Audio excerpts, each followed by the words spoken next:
Então, queria agradecer a presença, né, do arquiteto Socorro, da arquiteta Elise, do engenheiro Ricardo, da nossa presidente do IAB Maringá, a Vandinês, e os demais colegas aqui que estão participando.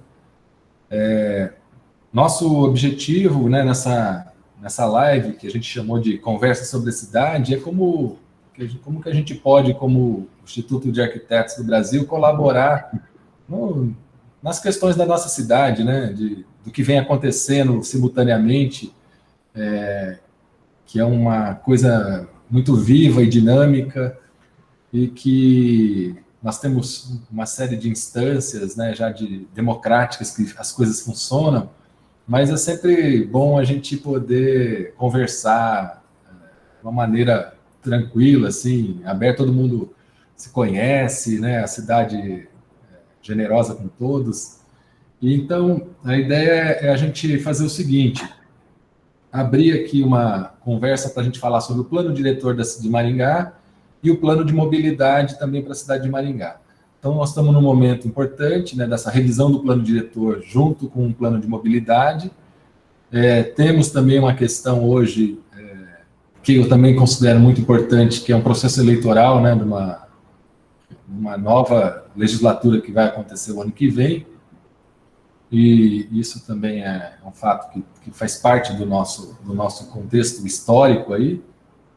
Eleição de novos vereadores, né? Temos a Ana, que é candidata, e outros vereadores que vão aparecendo, de candidatos. Então, isso é muito rico, a gente ter a possibilidade desse tipo de conversa. Então, como método, a metodologia, a ideia é o seguinte: a gente abrir uma primeira fala para o Socorro, né? Para ele começar.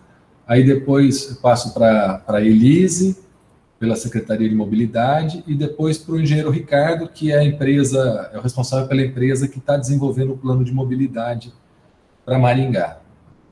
Quero agradecer também aqui a presença da representante do BR Cidades, a Isabela Bozo, que está aqui com a gente, aí os outros colegas arquitetos que vão chegando, aí, né? Chegou a Eli Moreira, tem a Giane, acabou de chegar a Mica, pessoas que sempre estão colaborando aí na discussão da nossa cidade.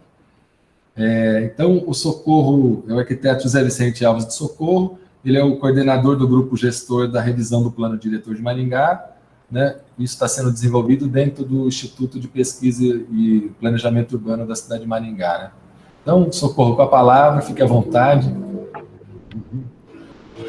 Bom, boa noite a todos, então, colegas, convidados de outras vertentes, né? Vamos falar, temos 20 minutos, se não me engano, para falar sobre o plano diretor. É muito assunto para falar em 20 minutos, então eu vou tentar ser o mais sucinto possível e enfocar realmente, eu acho que aqueles aspectos que são mais importantes. Gostaria de recuperar alguns dados que a gente levantou. Um deles é que o IPARDS, né, fez uma projeção de população para Maringá. Em 2020, a nossa população seria de 434 mil habitantes, mais ou menos. E para 2030, 504 mil habitantes, né, com um aumento de 70 mil habitantes aí em 10 anos. Nos últimos 10 anos, Maringá recebeu 73 mil habitantes. Quer dizer, a taxa de crescimento praticamente se mantém. A gente agora está meio em dúvida com relação a esses próximos 70 mil habitantes, porque nós temos mantido um contato muito estreito com o pessoal da Secretaria de Assistência Social, e eles têm relatado para nós que têm recebido assim, uma avalanche de pedidos de pessoas de outras cidades aqui da região, principalmente, que estão vindo para Maringá em busca de recursos, de tratamento, né, de emprego, de oportunidades de trabalho e assim por diante. Então, esses 70 mil, eu acho que realmente deverão ser superados até o final dessa década, que se aproxima, né? Então, a gente tem que saber o seguinte, né? Como que a gente vai abrigar essa população na cidade? Uma outra pergunta que a gente fez e não teve resposta ainda é com relação a onde que esses 73 mil habitantes se localizaram na cidade nesses últimos 10 anos. A gente tentou uma forma de abordagem através da Copel.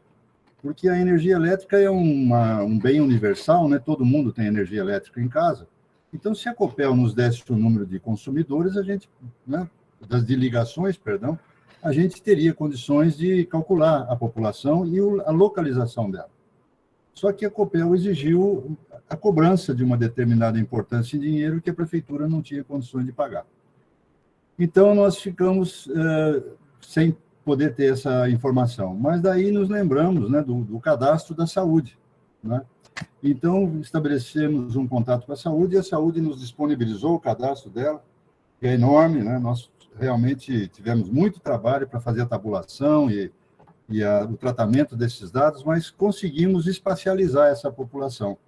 E construímos mapas, né, com a localização dessa população em números absolutos, né, no espaço, mas também por faixa etária, né, de 0 a 14 anos, que é a população infantil, de 15 a 64, que é a população em idade ativa, e mais de 65, que é a população idosa, né?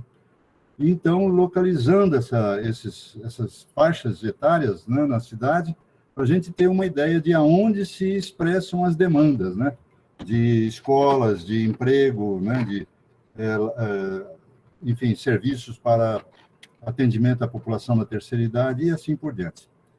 Então, foi feito esse trabalho e nós tivemos realmente um resultado que, se não é como se fosse um censo, mas pelo menos nos dá uma ideia, né, do que nós precisávamos, porque o censo só vai acontecer em 2021 e os primeiros dados só vão ser liberados em 2022.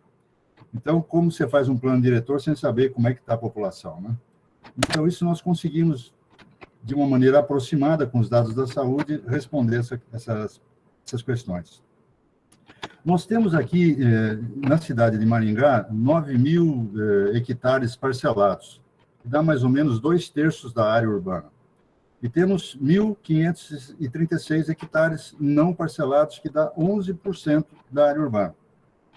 E temos também lotes parcelados não ocupados, acima de 2.000 metros quadrados, que é o que o plano diretor estabelece, né, como limiar para você poder aplicar os instrumentos do Estatuto da Cidade, numa proporção aí de mais ou menos 6% também. Então, a gente teria um total de 17%. Se a gente for analisar apenas do ponto de vista matemático, 17%, sendo que 11% de lotes vagos, onde você poderia aplicar o PEUC, parcelamento, para produzir lotes, né, loteamentos, você não é uma área muito grande, não é? Em muitas cidades, quando esses vazios chegam ali em torno de 30%, já se começa a discussão a respeito de ampliação do perímetro urbano. E em Maringá nós estamos com 11%. Então, é um número bastante modesto. Mas nós temos, não podemos analisar a coisa apenas do ponto de vista matemático, né?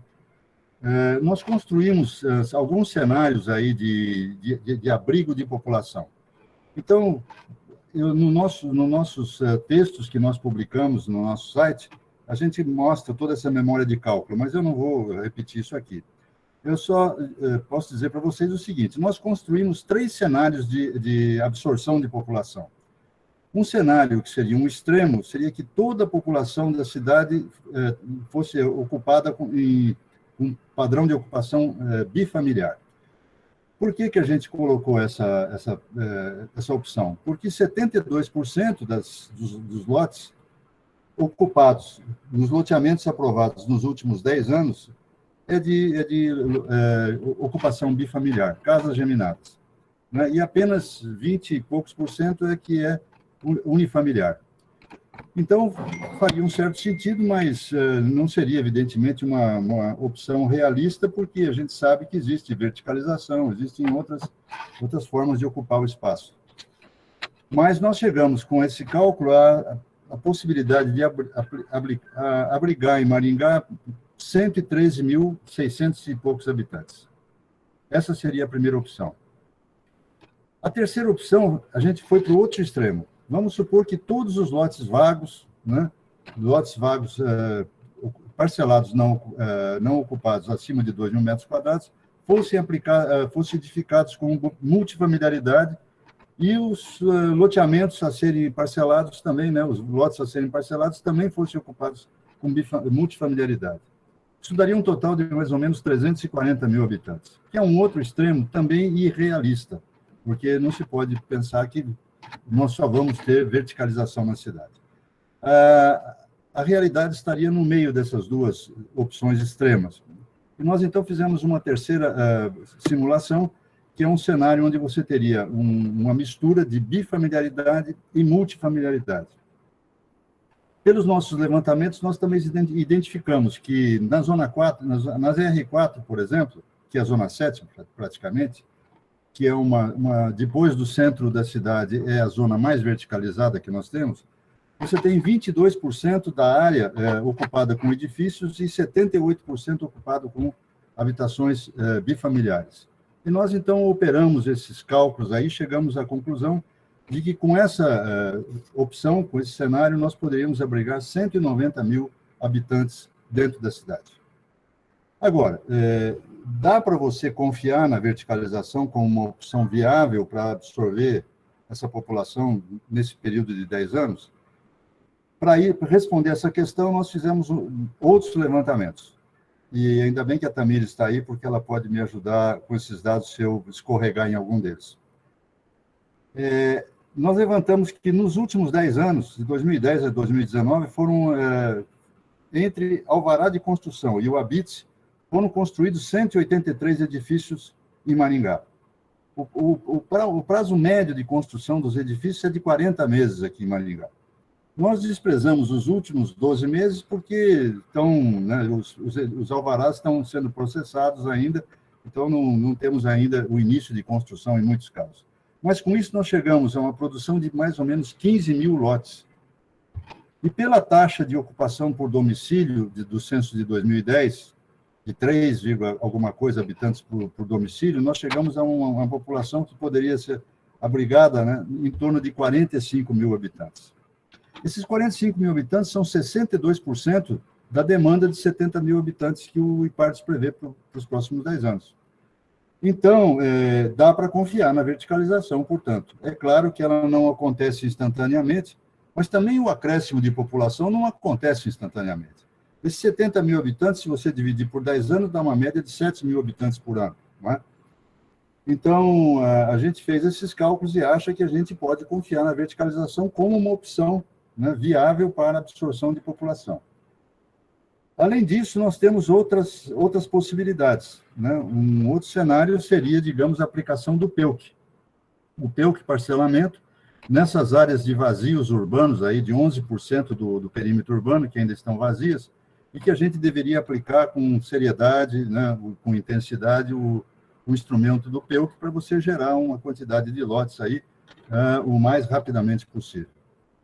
Com relação aos lotes que foram parcelados e não estão ocupados, tem mais de 2 mil metros quadrados, você poderia empregar, dependendo do tamanho do lote, né, que o acima de 2 mil você pode chegar a 10 mil e por aí afora. Você poderia aplicar uma parte de PEUC e uma parte de edificação compulsória, né, para que esses lotes viessem a ser transformados em lotes ocupados. Então, isso é uma outra possibilidade.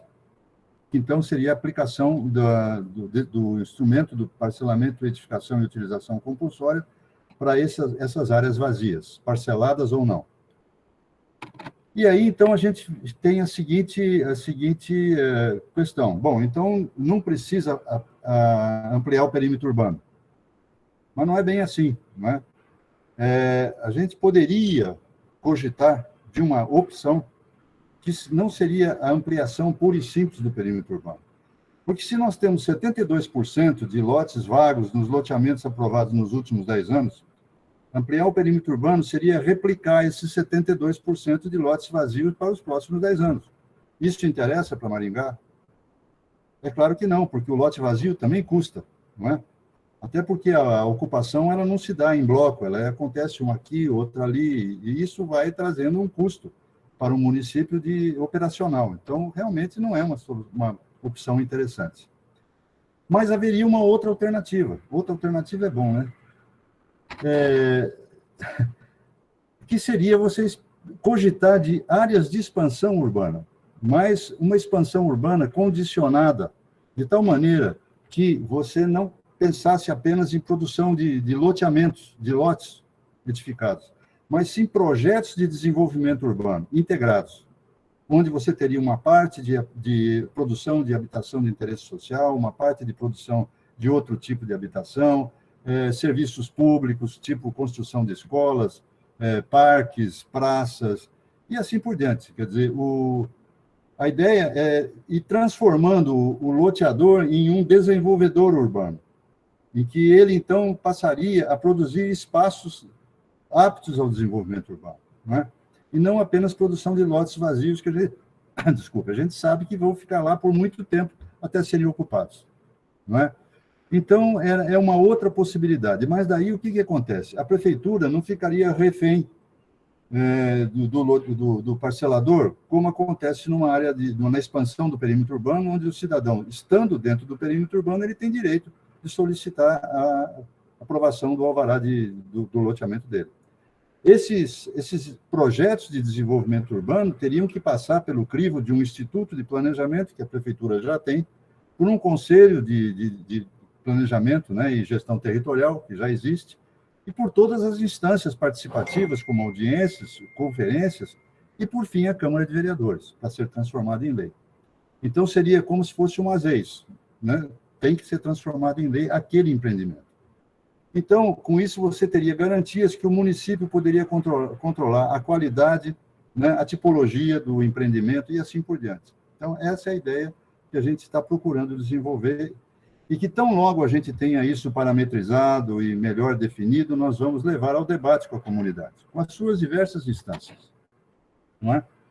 Então, é mais ou menos essa a nossa posição com relação à ocupação do solo. Com relação ao uso do solo, não é? Nós temos algumas coisas interessantes em Maringá. Né? A zona ZR2, né, ela ocupa 76% da área parcelada da cidade. Quer dizer, o pano de fundo da cidade é a ZR2. Né? Mas a gente pode qualificar um pouco essas ZR2 através da escolha de determinados eixos, né? E esses eixos, eu gostaria de falar um pouco sobre eles. Com essa nova lei da liberdade econômica, a nossa ideia é que as zonas residenciais sejam transformadas em zonas de uso misto, com atividades econômicas que não sejam impactantes, né, e nem incômodas. E a própria lei da liberdade econômica, que já foi aperfeiçoada, apesar de nova, vem sendo aperfeiçoada, ela já está prevendo um rol de atividades produtivas que, de fato, têm condições de coexistir de uma maneira não impactante com o uso residencial, que é o uso mais nobre da cidade e é aquele que deve ser preservado, né, com mais cuidado. Então, se isso acontecer, nós podemos, por exemplo, prescindir dos eixos de comércio e serviços que é uma aberração. Nós temos determinadas zonas na cidade, lá como o Parque da Gávea, por ali, que todas as ruas são eixos de comércio e serviços Então, você mudou o caráter da zona, ela não é mais residencial, ela passou a ser uma zona, quando muito, de uso misto, né, ou comercial. Então, a gente está estudando também esse tipo de situação e estamos vendo, então, o que a gente poderia propor nesse sentido com relação aos eixos. Uma outra coisa que a gente julga muito complicada na legislação atual do uso do solo é o zoneamento por decreto. Isso é uma coisa extremamente perigosa, não é? Depende muito da qualidade do gestor do momento, assim como nós temos gestores que até hoje vêm sendo gestores com extrema capacidade de responsabilidade, idoneidade e tudo mais, poderá amanhã ou depois acontecer um imprevisto, né? Um aventureiro aí assaltar o poder e começar a fazer da prefeitura um balcão de negócios em termos de, por decreto, aprovar uma coisa aqui, outra ali, que não interessa à comunidade, não é? Então, a gente acha que isso aí deveria ser eliminado. Tá? O zoneamento por decreto, de fato, é uma coisa que a gente... Talvez ele tenha servido, num determinado momento, para acomodar algumas situações que havia na cidade e que a lei não conseguia resolver, mas se isso já aconteceu, então está resolvido, vamos partir para frente, né? Outra coisa que a gente está identificando na cidade, e vocês sabem tão bem quanto eu, são a existência de centralidades, ou pelo menos embriões de centralidades dentro da malha urbana. E esses embriões de centralidade eles estão começando a se desenhar no cruzamento de grandes avenidas. Por exemplo, é a Cerro Azul com a JK, é a Mandacaru com a Osírio Taru, e assim por diante. É a Pedro Taques com Alexandre Rasgulaeff. A gente está percebendo que esses embriões estão se formando, estão se desenhando na cidade. E isso é muito bom, né? Com isso, você descentraliza os serviços até de cunho central, vamos dizer assim, que hoje você só encontra na zona 1, para outros bairros da cidade. Então, a população não precisaria mais necessariamente ter que vir ao centro para poder se abastecer de determinados bens ou serviços. Não sei se já não passou o meu tempo, está chegando lá, né?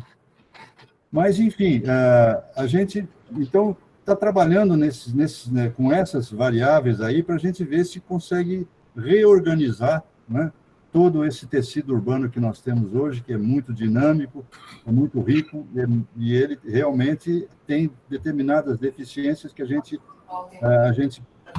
precisa corrigir, não é? Do ponto de vista da mobilidade, eu não vou entrar muito nisso, porque nós temos uma equipe, né, contratada especificamente para desenvolver esse tema no nosso município.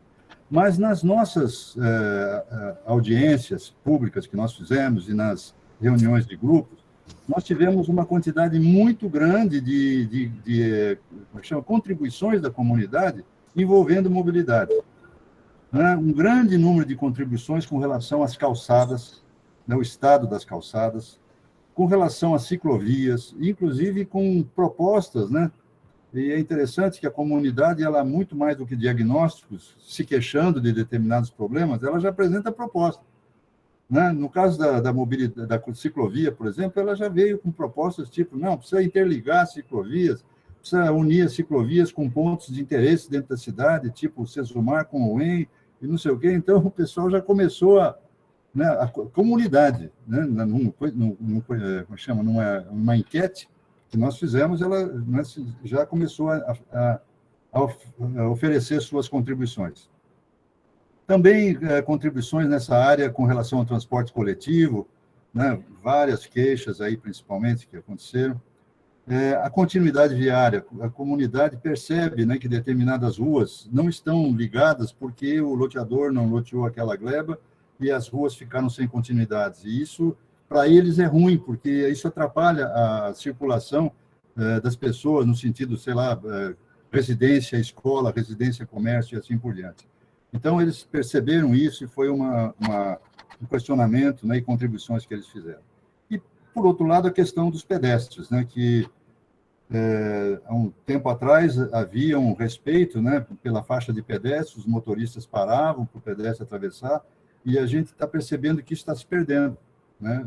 Os motoristas não estão mais respeitando a faixa de pedestre, o pedestre tem que se transformar aí num atleta para poder escapar do veículo, né? E isso também está muito ligado a calçadas. E com relação a calçadas, a gente já consultou obras jurídicas, etc., e o que acontece é o seguinte, é uma questão totalmente injusta, né? Para começar, por exemplo, o loteador, quando ele loteia, ele doa a rua para a prefeitura, e ele doa a pista de rolamento e as calçadas. Então, as calçadas são do poder público, é um próprio público.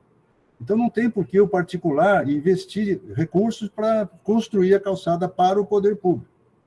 E uma outra situação que você poderia, levando ao exagero, se alguém, por exemplo, derruba uma peça de um carro na calçada e danifica a calçada, a prefeitura vai lá e multa o particular se ele não consertar a calçada e ele tem que consertar com o dinheiro dele. Uma coisa que é pública e o dano foi causado por um transeunte, uma terceira pessoa. E nós vamos ficar penalizando o proprietário eternamente com relação a isso? Eu acho que não é o caso. Nós temos que arrumar uma maneira de a gente municipalizar as calçadas. Tá? Bom, com relação à infraestrutura, né, a gente também fez levantamentos exaustivos, a gente, felizmente, tem uma situação confortável com relação à água. Esgoto está bem equacionado, mas em algumas regiões a gente sente que existe deficiência, né, ou ausência do serviço, como no Parque Industrial Bandeirantes, ainda bem que é uma região industrial e não residencial. No caso da drenagem, existem muitos pontos de erosão que a gente não desconfiava que houvesse isso em Maringá, né? Solo de terra roxa, etc. E tal. Os projetos de drenagem exigem a construção de dissipadores de energia nos pontos de lançamento das redes de galerias, mas acontece erosão. E erosão daquelas que derruba, inclusive, o dissipador de energia, leva ele embora e assim por diante. E com relação aos outros elementos de infraestrutura, também não há muita queixa, a não ser uma sugestão que eu achei muito interessante de um contribuinte que disse o seguinte: a iluminação pública está errada. Ela hoje é voltada para a pista de rolamento, ela devia ser voltada para a calçada. E o carro já tem o farol dele para iluminar a rua. Por que ele precisa de iluminação? Mas o pedestre não tem e precisa. Então, a gente tem que conversar com a Copel para ver se a gente não consegue mudar ou pelo menos colocar duas luminárias, né? Uma no passeio e outra na calçada. Com relação à economia, nós estamos ainda em elaboração. A gente fez um extenso diagnóstico e a gente hoje está aplicando um questionário. Nós elegemos o setor industrial como setor a ser desenvolvido em Maringá. O Master Plan Socioeconômico identificou 4 eixos, todos eles na área de serviços, né? O CODEM já instalou 4 câmaras técnicas para acompanhar a implementação desses 4 eixos, mas faltava a indústria e também a agricultura. Então, nós estamos, junto com a Secretaria de Desenvolvimento Econômico e Inovação, nós estamos trabalhando na questão da agricultura, levantamentos do uso do solo agrícola, e a ideia é tentar, no futuro, construir um zoneamento econômico ecológico a nível municipal, né? Porque ele existe a nível mesorregional. E no caso da indústria, a gente fez um questionário e nós recebemos também as notas fiscais da Secretaria de Fazenda do Estado para a gente conseguir identificar os fluxos de compra de matéria-prima, né, e de venda da produção dessas indústrias, para ver se a gente identifica nichos de oportunidades de investimento, tanto na vertente fornecedora como na vertente consumidora. Então, é isso que nós estamos perseguindo agora nesse momento. A nossa pesquisa deve se encerrar agora no final dessa semana, e aí, depois disso, a gente vai fazer uma tabulação de dados e ver se a gente consegue, então, equacionar melhor a nossa proposta na área de desenvolvimento econômico. Beleza, gente? É isso. Muito bom, Socorro. Obrigado pela apresentação. A gente se estendeu um pouquinho no tempo, mas foi ótimo, não tem problema nenhum. Acho que foi muito elucidativo as suas colocações, acho que você foi curto e grosso, assim, foi abrangente, pegou, e a gente tem bastante assunto para conversar aqui, que vai ser muito bom. Eu queria agradecer novamente e passar a palavra, então, para a arquiteta Elise.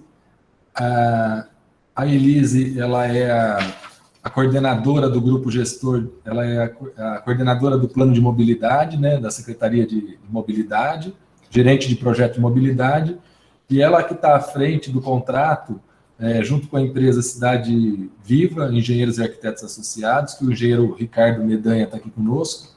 Então, eu vou passar a palavra para a Elise, ela vai fazer uma introdução de como é que está esse processo, né, como é que isso está acontecendo, como é que começou.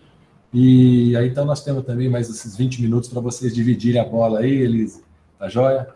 Então, vamos lá. Tá bom, legal. Boa noite a todos. Obrigado a todos pela presença e obrigado ao IAB pelo convite para essa discussão. Eu vou fazer uma introdução, então, sobre como que foi a contratação e sobre o plano de mobilidade em si, e depois o Ricardo entra com a parte da nossa metodologia do plano. Então, o plano ele é um instrumento que foi criado para efetivar uma política federal, que foi lá em 2012, já passou bastante tempo, né? Foi criada no Brasil pela Lei de Mobilidade Urbana. E, naquele momento, então, existia uma obrigatoriedade para os municípios com mais de 20 mil habitantes fazerem os seus planos de mobilidade. Desde então, a gente tentou e finalmente agora a gente conseguiu licitar esse plano, porque é um pouco diferente do plano diretor, que trabalha bastante com dados secundários, né, que vai coletando nas secretarias e tal. O plano de mobilidade ele trabalha muito com dados primários, então a gente fez um edital de licitação, que a gente chama um termo de referência bem completo, incluindo todas as pesquisas que o caderno de referência do Ministério da Cidade, do nosso saudoso Ministério das Cidades, né, que o caderno, então, colocava todas essas pesquisas, inclusive a Origem e Destino, que é uma pesquisa que a gente nunca teve em Maringá. Então, a gente trabalhou bastante nesse termo de referência da licitação, porque a nossa preocupação era que a gente tivesse uma empresa capacitada para fazer esse trabalho. Então, a gente fez um edital que priorizasse técnica em cima de preço, e então tiveram 4 concorrentes, e a empresa que ganhou o certame foi a Cidade Viva, que é essa empresa de Belo Horizonte, que está sendo representada hoje pelo Ricardo.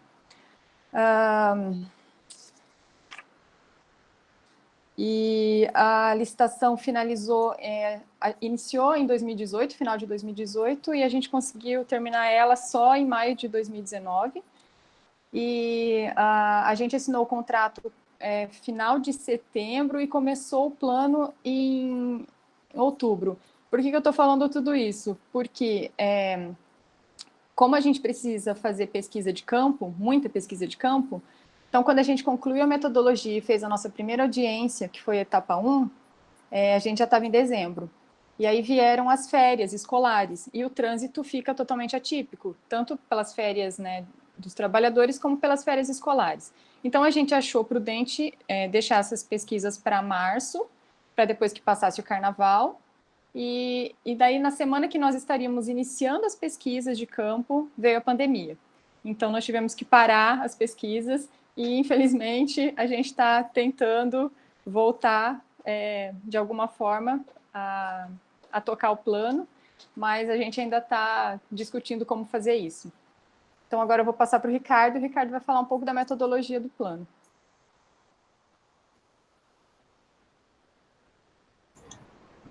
Bom, boa noite a todos, então, gente. Como a Elise falou, nós estamos com um trabalho suspenso, vamos dizer assim. Então, nós estamos trabalhando. Vou falar muito mais aqui do processo, né, de que vai construir esse plano, como é que nós vamos trabalhar para construí-lo. E, como a Elise estava comentando, nós somos pegos em 3 coisas, na verdade, né? Primeiro, o padrão da mobilidade que está na rua não é o padrão normal para a gente levantar ele. Então, a quantidade de passageiros nos ônibus, a quantidade de gente a pé, a quantidade de gente de bicicleta, de carro, não é a mesma. Segundo, o contato com as pessoas para fazer a pesquisa, né, está prejudicado por causa da pandemia, não dá para fazer, não dá para a gente entrar na casa das pessoas para fazer as pesquisas, estão propondo outra metodologia, outra forma de estar fazendo isso. E terceiro, ao fazer isso, nós temos de voltar e discutir com as pessoas, e também o processo de discussão, né, audiências públicas e tudo, o próprio plano diretor, né, tá sofrendo com isso aí, por conta de decisões do Ministério Público e tudo, então também está complicado. Então, a suspensão, né, tem a ver com essas 3 questões, na verdade, que a gente está falando aqui. Então, eu vou colocar aqui, apresentar aqui para ver.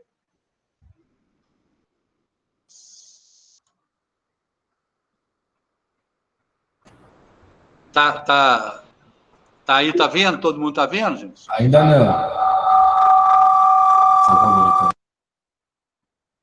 Tá ou não?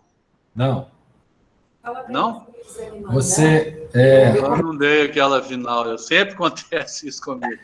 Você vai PowerPoint ou PDF?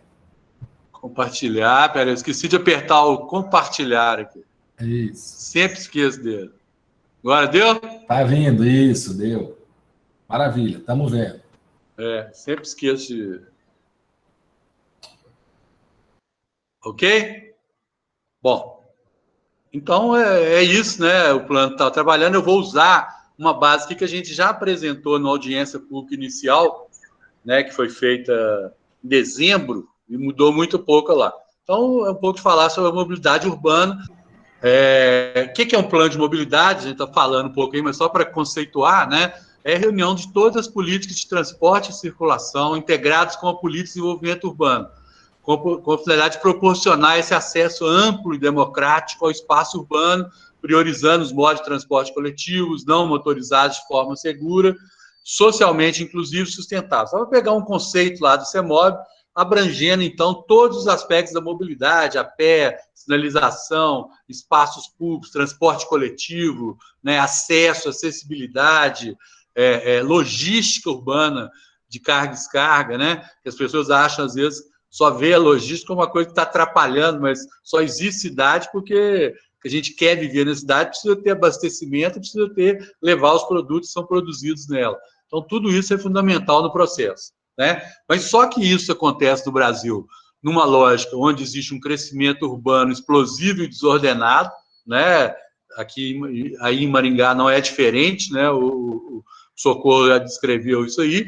O modelo de desenvolvimento nosso é centrado na indústria automobilística, então é vender carro, disponibilizar carro cada vez mais, e transporte público, né?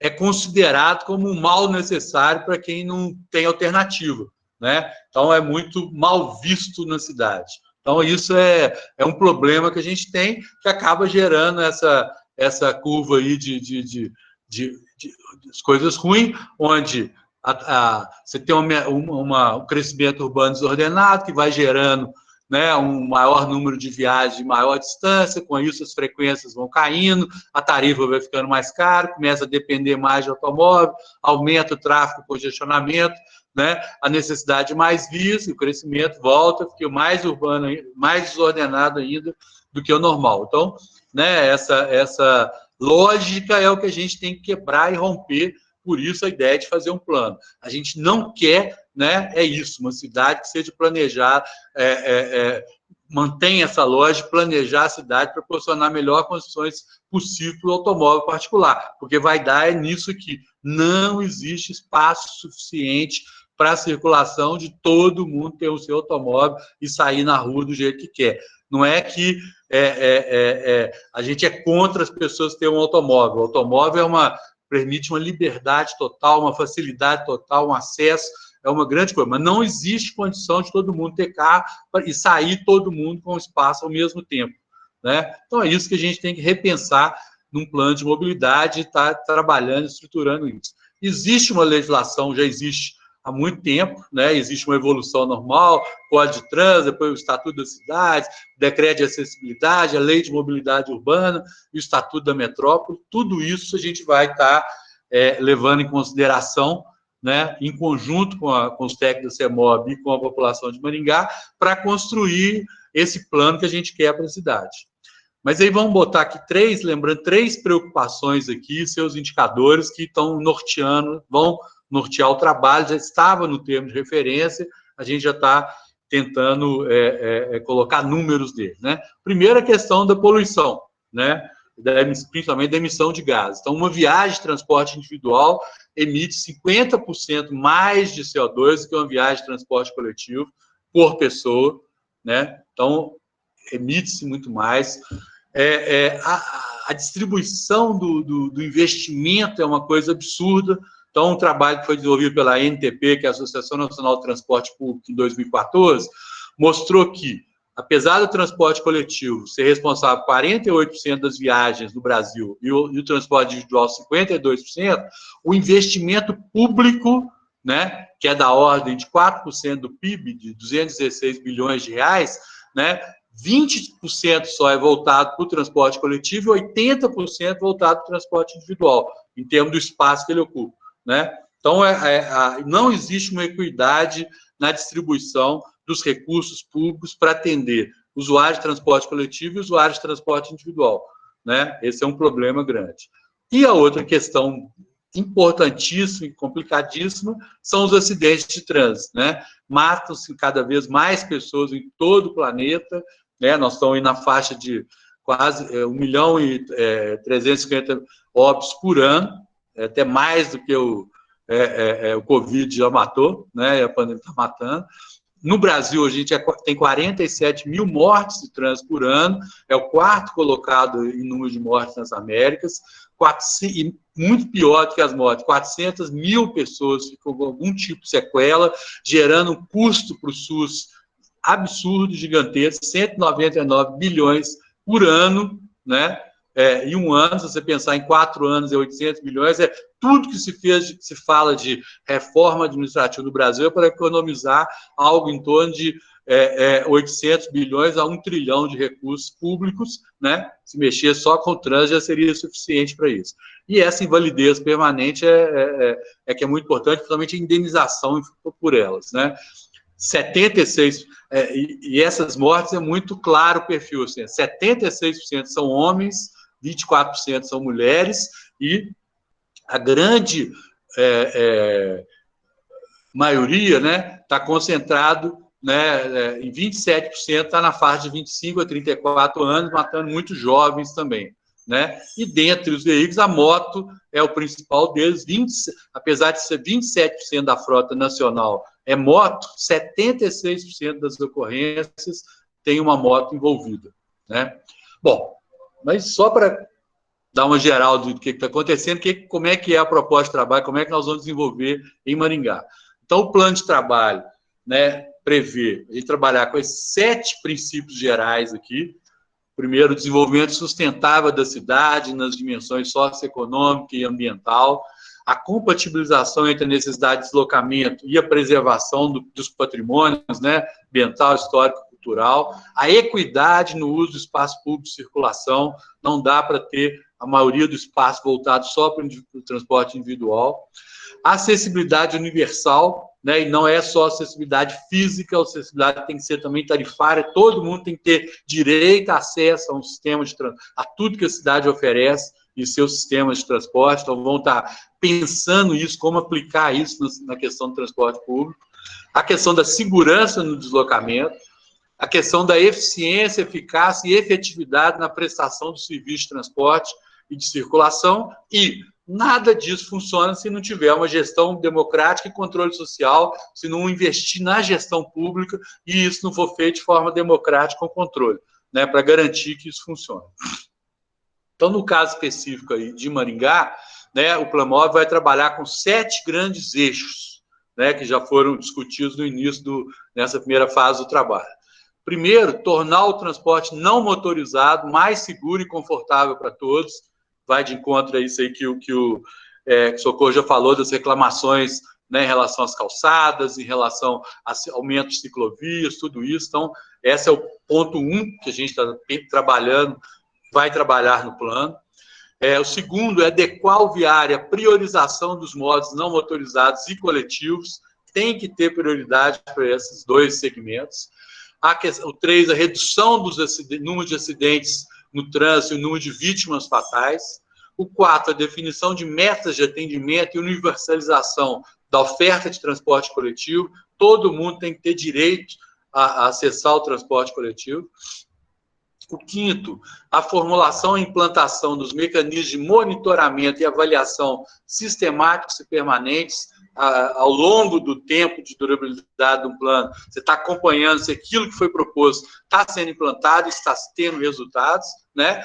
E, claro, preparar Maringá para os próximos 20 anos de forma compatível com o plano diretor e o desenvolvimento econômico que vão estar previstos nesse novo plano que está sendo colocado. E o 7º e último, e tão importante quanto os outros todos, fortalecer a gestão pública, fazendo com que a cidade permita fazer isso.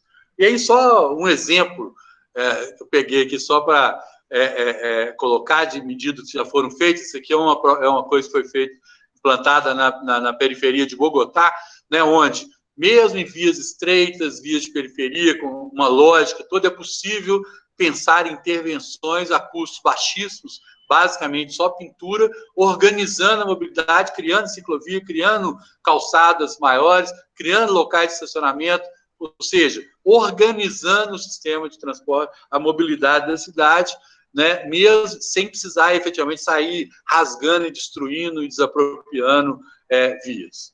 Então, como que nós vamos estar fazendo isso, propondo foi proposto no termo de referência, que já andou. Então, essa é uma etapa inicial, que foi a mobilização inicial, onde foi desenvolvido um plano de comunicação com um site, depois eu vou falar dele também, né? Então, tem um site em funcionamento para consulta pública, foi preparada essa consulta online, foi feita a primeira audiência de lançamento, foi definido o cronograma definitivo e a metodologia de trabalho que seria feita.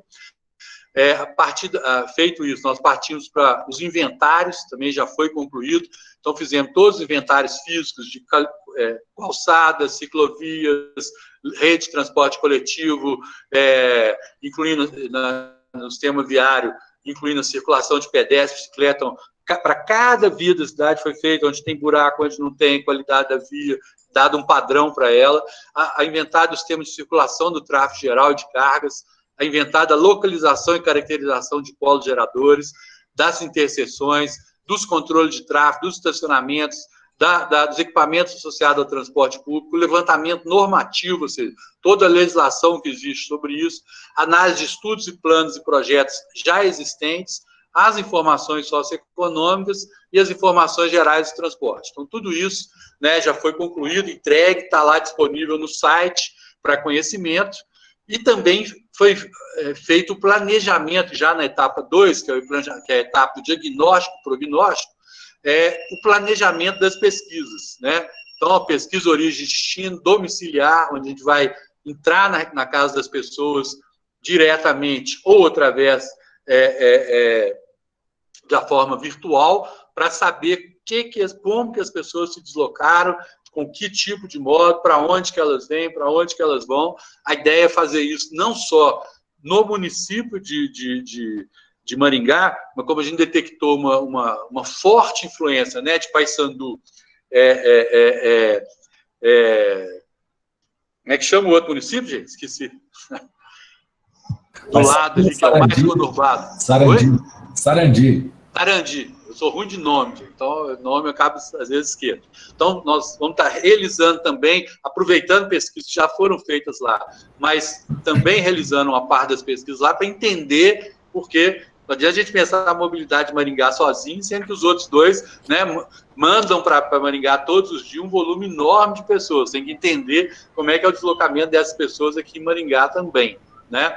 Então, fizemos um processo de capacitação interno e a definição das zonas de tráfego, tudo isso está colocado lá. E aí, na hora de começar a realização das pesquisas, então, foi suspenso o trabalho em função a gente precisa dessas informações. Então, tem uma série de realização de pesquisas, envolveu o diagnóstico, fazer a modelagem da rede de simulação, né, dos sistemas, fazer o prognóstico, ou seja, se nada for feito, como é que a cidade vai fazer, carregar o sistema viário futuro, com os horizontes de projeto que estão definidos, estimar os fatores de crescimento, gerar a matriz de origem e destino futuras, simular os horizontes de projeto de novo, sistematizar os resultados, fazer reuniões para discutir isso o tempo inteiro, ainda dentro do diagnóstico, planejar e realizar a audiência pública 2 para discutir essa audiência, fazer uma leitura comunitária, fazer reunião técnica interna 4 para discutir essas questões e fechar, então, esse produto.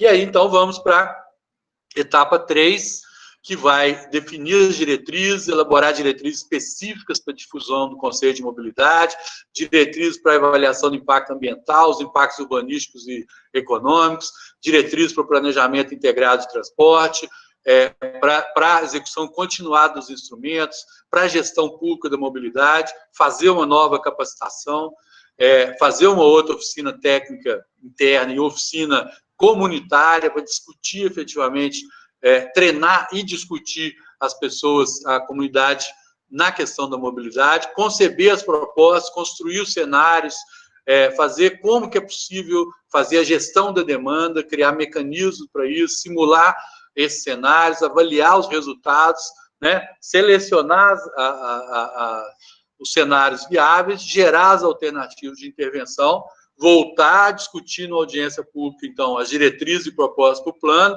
primeiro reuniões preparatórias, depois audiência, depois outra reunião, e, por fim, consolidar, então, na etapa 4, o plano de mobilidade, né, fazendo ajuste na estrutura organizacional, fazer a capacitação da equipe para tocar esse plano, fazer a oficina técnica 3 e 4 comunitária e elaborar um plano de ação e de investimentos, né?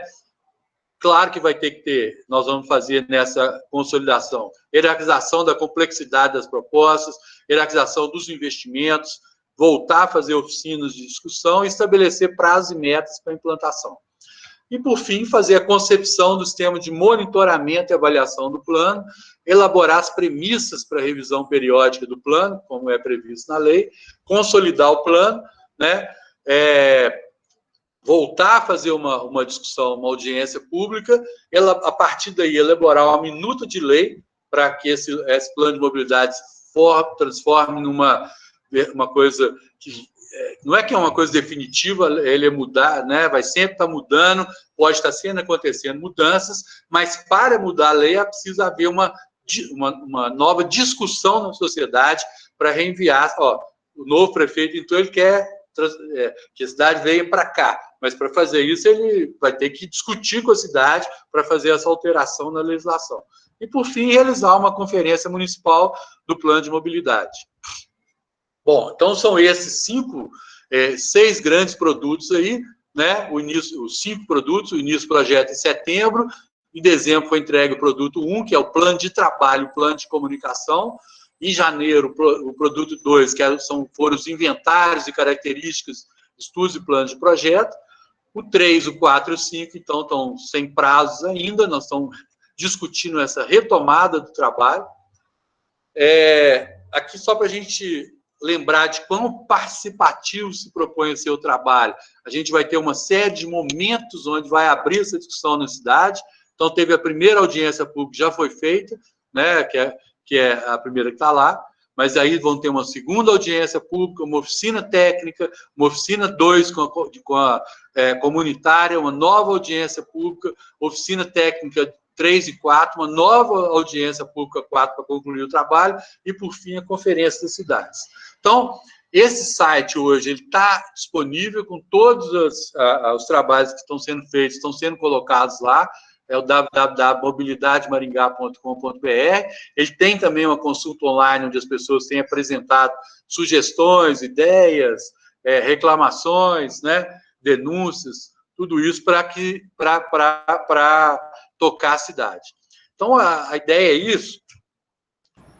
Lembrando, então, né, que o plano ele está em construção, né, diferente do plano diretor, que já está muito mais adiantado. Isso vai ser até bom que a gente vai pegar essas ideias básicas do plano para estar aplicando aqui, né? E lembrando que a lógica básica do que a gente vai trabalhar o plano é a questão, né, direta ligada àquilo que foi levantado, inclusive, que é a questão das pessoas e da necessidade de deslocamento das pessoas e dos bens na cidade, e não partir do sistema viário, ou dos veículos, ou das linhas de ônibus, ou do terminal, mas daquilo que as pessoas precisam. Por isso é fundamental ter esses dados de pesquisa, principalmente essa pesquisa de origem e destino, que é como que as pessoas se deslocam e quais as necessidades de deslocamento das pessoas na cidade, a partir daí criar essa grande rede para fazer. Eu não falei muito, mas também no plano está previsto toda uma pesquisa de carga urbana, como é que se dá o deslocamento da carga, como é que é feito esse deslocamento para estar aplicando isso às necessidades de mobilidade para o deslocamento dos bens também na cidade, como é que está colocando. Ok?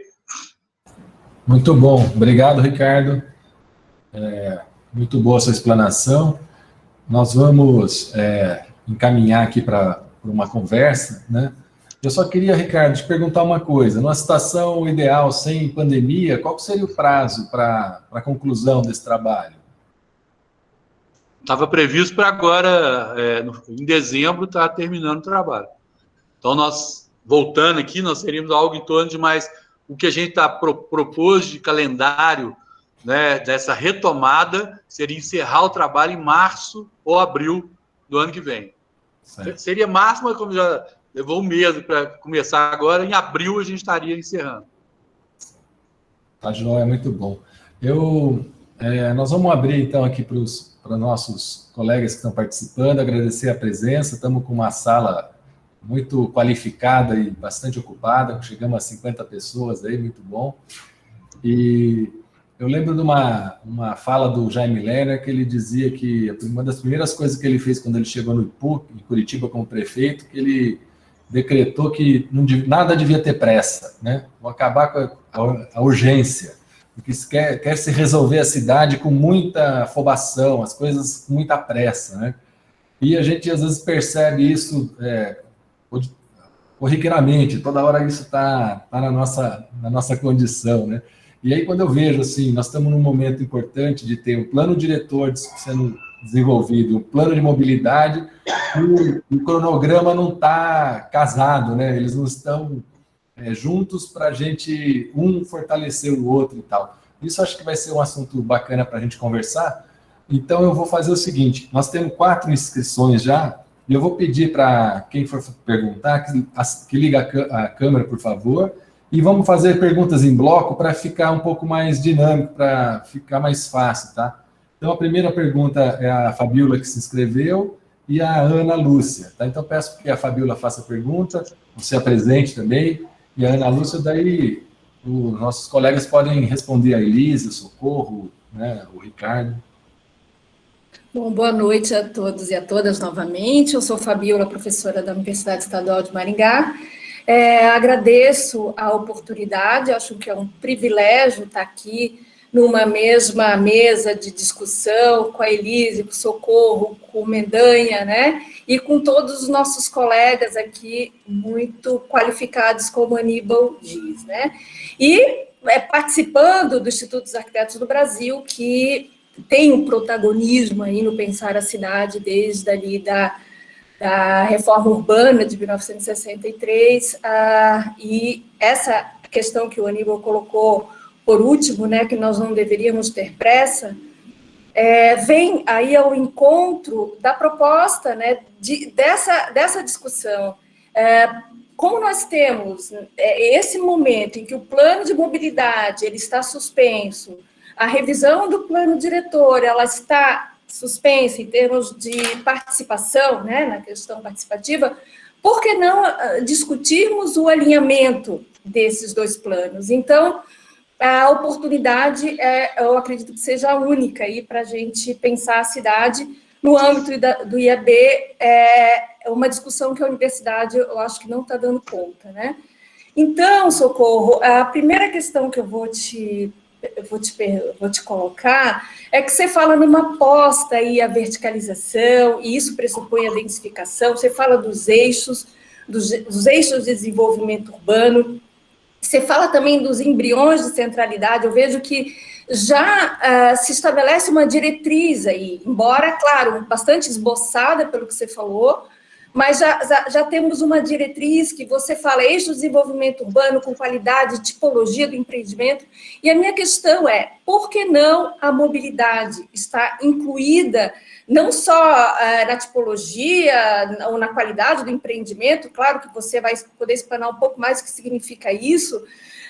Por quê? Você fala de embriões de centralidades que estão ocorrendo no cruzamento das grandes avenidas, e quando a gente vê o levantamento do pessoal do Cidade Viva, a quantidade de acidentes que ocorrem, a gente vai ver que é justamente desses cruzamentos, né? O maior número se dá. Se a gente pegar lá o produto 1, a gente observa esse mapeamento que o pessoal já está colocando lá, né? Então, é uma pauta urgente. As pessoas estão se acidentando, as pessoas estão morrendo, né? E o crescimento da frota, aí essa questão, acho que já vai para o Ricardo Mendanha, que houve um levantamento ali no produto 1 da frota de veículos, e coloca Maringá, coloca Londrina e coloca Curitiba, coloca o Brasil, né? Maringá está muito à frente de Londrina, apesar no índice, né, chegando a 1 habitante por veículo e 1 veículo por habitante, também faz parte das nossas pesquisas, que eu desenvolvo junto com o professor Leonardo, no Observatório das Metrópoles, né, que a gente está chegando a esse número. E por que essa frota, quando você faz esse levantamento, não considera a frota de Sarandi, Marialva, Paissandu? Porque nas nossas pesquisas, a gente observa um crescimento absurdo de, principalmente, motos e motocicletas. E a gente nunca diz que as pessoas não têm condições de ter carro. Todo mundo tem direito de ter um bem. O que as pessoas não podem é ficar dependendo exclusivamente do automóvel, do transporte individual, para se deslocar cotidianamente, né? Mas o acesso ao bem, a gente quer que todo mundo tenha, né? Mas a dependência é que não, né? Por isso que a gente tem que pensar. E, finalmente, para a Elise, parabéns, né, pelo termo de referência. Nós estamos estudando e começando a nos debruçarmos sobre a licitação, um documento que vocês elaboraram. Acho que marca um diferencial aí. E se pudesse falar um pouco mais sobre a importância, né, e o peso, na verdade, para a técnica em detrimento do preço, para a concorrência, né, da licitação, eu agradeço, tá, gente? Obrigada. Muito bem. A Lúcia, por favor. Quem que fala primeiro? Eu estou na sequência, né, e gostaria de, em primeiro lugar, cumprimentar a todos, em especial ao IAB do Núcleo de Maringá, por essa iniciativa importantíssima no momento que nós estamos vivendo, porque, de fato, com a produção do plano de mobilidade, ainda que suspenso, né, e do plano diretor, né, que tem toda a sua parte interna aí, com continuidade, eu acho que temos que discutir muito sobre isso, porque o que está comprometido é exatamente a dimensão participativa. Então, Aníbal, né, todos os colegas, né, que compõem o IAB Maringá, né, vocês estão, de fato, de parabéns. E eu né, me sentiria assim, muito contemplada, inclusive, que muitas dessas discussões fossem feitas nesse período da pandemia em que muito pouco, né, a população tem conseguido falar, né, participar desse processo. Muito bem. Nós temos, na verdade, dois momentos, né, importantes, seja com a questão da mobilidade, seja com a questão do planejamento aí inscrito no plano diretor, porque são esses planos que vão definir qual é o nível de qualidade de vida das pessoas aí pelos próximos 10 anos, pelo menos, né? E nós sabemos que tem muitos aspectos, mas tem um que, como eu sou professora Ana Lúcia, socióloga, né, apesar de ficar muito envolvida no debate, na interlocução com os meus colegas urbanistas, né, hoje eu sou conselheira licenciada do Conselho Estadual da cidade, né, tive o privilégio de, por 2 mandatos, participar com muitos de vocês no Conselho Municipal de Planejamento e Gestão Territorial, estou no Conselho Gestor do Fundo de Habitação de Interesse Social, ou seja, esse é o meu mundo, na verdade, é o meu campo de reflexão, de pesquisa, né, lá no Observatório das Metrópoles, lá né, nos nossos programas de pós-graduação, e aí tem uma preocupação, e eu vou falar dessa perspectiva muito rapidamente, né, não quero me alongar aqui, mas muito rapidamente, da perspectiva social, de fato, né, e aí eu trago 2 questões, né, eu queria parabenizar também a equipe comandada pelo José Vicente Socorro, né, na condução desse diagnóstico extraordinário, né, e quero desafiá-los a transformar esse diagnóstico em diretrizes e principalmente em instrumentos, né, porque eu acho que essa é a grande dificuldade da produção do planejamento. Mas, gostaria de dizer o seguinte, todos aqui têm certeza absoluta, se alguém for defender o espraiamento da cidade, muito provavelmente vai ser voz solitária no deserto. Por quê? Ninguém defende o espraiamento e a produção da periferia que vem com ele, né? E se a gente está vendo aqui que 18% do perímetro urbano está vazio ou não edificado, e que dos loteamentos, 72% está vazio, não ocupado. A minha pergunta o que justifica a ampliação? né, por que vai acontecer, e nós sabemos que tem defesas nesse sentido, né, mas desse ponto de vista da periferização, e nós sabemos quem é que é periferizado. Sabemos qual é a porção da população que vai para as periferias, né, sem a mínima condição de qualidade urbana de vida. Então, a minha questão é, que argumentos podem justificar a defesa da ampliação do perímetro? E, nesse momento específico, inclusive, eu gostaria de perguntar, né, especialmente ao Socorro, por que a ampliação urbana de toda a porção sul do distrito floriano se dá em pleno processo de revisão do plano diretor? Na minha avaliação, inclusive, conflitando com esse processo. Nós temos aqui pelo menos nós estamos tomando decisões a partir de parâmetros que são técnicos, que são objetivos.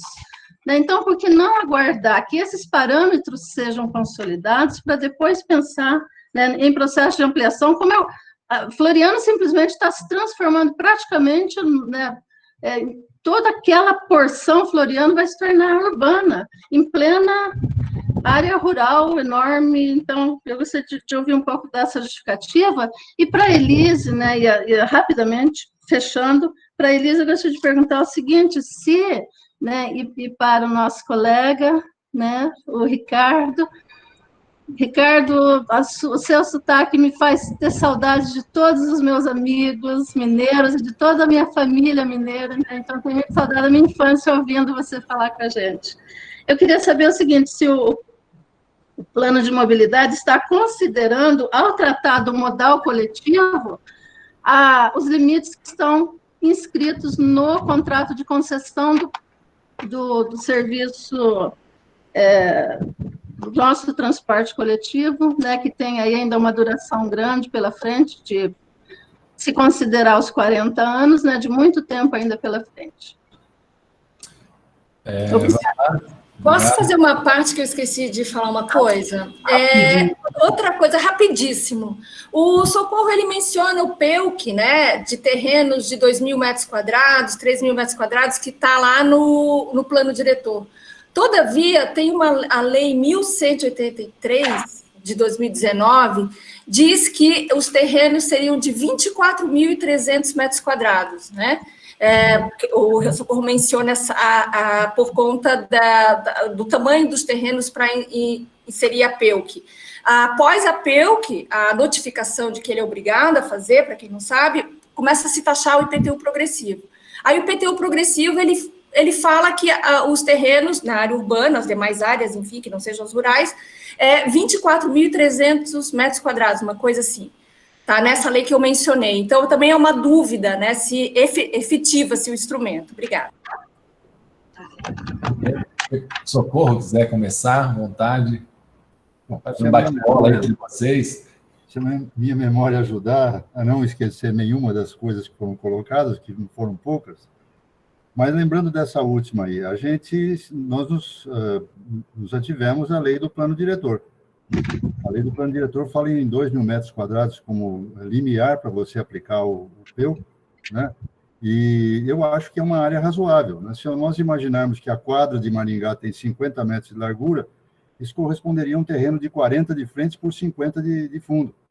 Eu acho que é realmente um terreno onde você deveria, de fato, começar a aplicar um instrumento de edificação compulsória.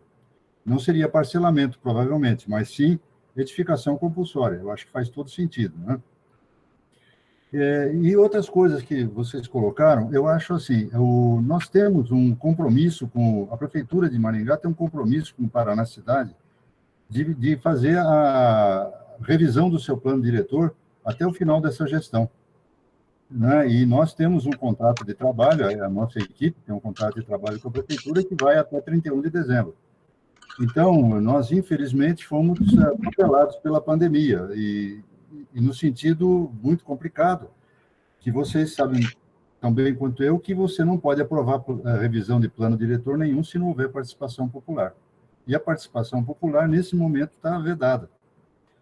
O Ministério Público recomendou que as equipes, né, as prefeituras que tiverem equipes próprias trabalhando na revisão do plano diretor, continuem trabalhando internamente, que é o que nós estamos fazendo. né? Estamos, na medida do possível, participando, né, de lives com o pessoal do Conselho, com o pessoal da EAN, do Sinduscom, e assim por diante, como essa agora, nesse momento, né? Então, a gente tem uma obrigação contratual aí. Agora, seria tudo muito melhor se a gente pudesse voltar a ter os contatos com a comunidade que nós tivemos no ano passado, né? Foram 9 reuniões com os grupos de acompanhamento, 14 audiências públicas, inclusive nos 2 distritos, né? E assim por diante. Mas a gente recebeu mais de 1.700 contribuições até dezembro do ano passado. Em janeiro e fevereiro, nós estávamos digerindo essas contribuições para tentar organizar, sistematizar e tudo mais, quando a gente foi pego, então, pelo isolamento de março. E aí se instituiu um regime de trabalho em que metade dos servidores trabalhavam de manhã, metade de tarde, e a gente tentou fazer, né, continuar fazendo o nosso trabalho com videoconferência, etc., mas isso não funcionou. O planejamento urbano não dá para você discutir propostas ou questões em cima de um mapa, por exemplo, com videoconferência. É muito complicado. Então, nós solicitamos ao prefeito e ele nos concedeu a possibilidade de trabalharmos todos juntos em período integral. E estamos fazendo isso, e o trabalho está andando, a gente está, né, evoluindo e terminamos o diagnóstico, já estamos na fase de proposta. Durante o mês de agosto, começamos a discutir a revisão da legislação urbanística, suspendemos agora, a pedido das outras secretarias, para a gente definir uma estrutura de proposta, uma base de proposta para discussões, para, em cima disso, então, a gente voltar a discutir as leis. E sempre aguardando que a gente possa voltar a nos reunirmos com a comunidade. Né? O que a gente espera que, a partir desse mês de outubro, ou possivelmente novembro, a gente consiga, porque, pelo que a gente tem acompanhado, né, o índice de contaminação da população e o índice de mortes por Covid está em queda, né, desde o mês passado. Então, a gente espera que a gente tenha condições de começar a discutir isso no mais tardar em novembro, início de novembro. Não sei se eu respondi. Eu me lembro que O Socorro, tem a questão de Floriano, né? Uma pergunta também, dessa questão de estar mexendo no perímetro em pleno revisão do plano diretor. Floriano, eu acho o seguinte, existe uma série de projetos sendo esboçados, e alguns deles até mais do que isso, para aquela região de Floriano. Um deles é a questão do complexo aeroportuário. O projeto que acompanha essa ampliação de pista, e terminal e tudo mais, ele prevê no futuro que você tenha uma diversificação de usos ali em torno do aeroporto. Não é mais a questão do polo aeronáutico, é uma questão de um centro de logística, de indústrias, de processamento mesmo, mas de um nível assim, com alta agregação de tecnologia e valor, e assim por diante. Também existe um projeto, né, da Valec, que a ferrovia Norte-Sul, ao se prolongar de São Paulo até o Rio Grande do Sul, ela deverá passar exatamente por Floriano. Ele deverá tangenciar ali a malha urbana de Floriano. Então, Floriano não vai mais ficar sendo aquele local bucólico que a gente conhece e tal, né? Gostoso de você passear nos fins de semana, prazível e tal. Floriano vai sofrer essas influências, entendeu? Principalmente em termos de geração de emprego no seu entorno. A cidade industrial, que é próxima dali, também agora está começando, já tem, parece que 10 obras em andamento lá, de indústrias novas que estão se instalando. Então, a gente percebe que Floriano vai realmente sofrer um impacto grande. E a gente, dentro da técnica do planejamento, você tem que procurar se antecipar a esses efeitos, né, a esses impactos. Então, eu não quero dizer que nós não participamos, a equipe do plano diretor não participou assim, efetivamente da elaboração dessas propostas de ampliação do perímetro urbano, mas a gente sabe que aconteceram, né? E até estaria programada uma audiência pública que foi cancelada, mas a gente sabe que existe um projeto de ampliação. Agora, qual a dimensão dessa área de expansão de Floriano é que a gente não, na revisão do plano diretor, a gente vai tratar disso também. Mas, nesse momento, a gente está preocupado mais com a sede do município. Porque Desculpa te interromper, mas acho que você colocou um assunto interessante, que é a ideia de projeto de desenvolvimento integrado, né? Sim. Quando se fala em toda essa questão do aeroporto, da rede ferroviária, então me parece complicado a gente, precoce, né, mexer no perímetro urbano sem um projeto efetivo, né? Porque você vai continuar reproduzindo aquele modelo que está lá, que a gente sabe qual é, que não vai nos ajudar muito, né? Mas é isso. Sim, mas é verdade. Eu acho que a gente... Mas veja bem, no momento em que você cria no município um instituto de planejamento, você está se preparando para definir essas demandas, inclusive para o futuro, de fazer estudos sistemáticos. Foi criado uma diretoria de informática, de informação, perdão, dentro do instituto. A proposta nossa seria trazer o geoprocessamento para dentro do IPLAN, para que você tivesse realmente, a partir da montagem de um sistema de indicadores de acompanhamento da realidade, você poder monitorar isso e começar a desenvolver estudos, inclusive teóricos, sobre o processo de desenvolvimento de Maringá, não é? Porque você sabe que a matéria-prima do planejamento é a informação, né? E a gente tem, dentro de Maringá, da estrutura administrativa da prefeitura, esses órgãos. A gente precisa organizar isso. A gente acha que a melhor maneira do geoprocessamento ser aproveitado seria dentro do Instituto de Planejamento. Mas eu gostaria de falar um pouco com relação àquilo que a Fabiola colocou, é que na questão das centralidades, né, elas são centralidades lineares. Por exemplo, a Mandacaru é uma grande centralidade linear. Não é só no cruzamento com a Colombo e com a Alzira Zarura. Ela se intensifica mais nesses dois locais. Mas não é só lá. No mesmo caso, a Cerro Azul. Não é? Existe um outro fenômeno também interessante, que a centralidade na Zona Oeste não é na Morangueira, é na Pedro Táxi. Não é? E por quê? Porque a Morangueira é uma via com comércio setorial, com comércio regional, uma via, né, que é um eixo de transporte rodoviário, praticamente, saída da cidade, enquanto que a Pedro Táxi é a via do bairro. É aquela que realmente concentra o comércio vicinal, do dia a dia, né, mesmo alguma coisa em termos de comércio central, e que atende a população do bairro. Então, essa, na verdade, é a centralidade que está se esgotando com mais vitalidade, vamos dizer assim. Vamos passar a palavra para o Ricardo. Tá. Bom, primeiro, assim, o plano, eles estão trabalhando integrado. Nós tivemos um problema, né, peculiar da questão da pandemia, que atrapalhou todo esse processo. Mas é para ser construído de forma integrada, estava previsto, inclusive, praticamente iniciando, acabando. Iniciando não, o plano diretor começou antes, mas nós entramos e estaríamos junto com ele para terminar praticamente junto. Então, essa é a preocupação, essa é a questão, sempre foi colocado claro pela Secretaria de Mobilidade, né?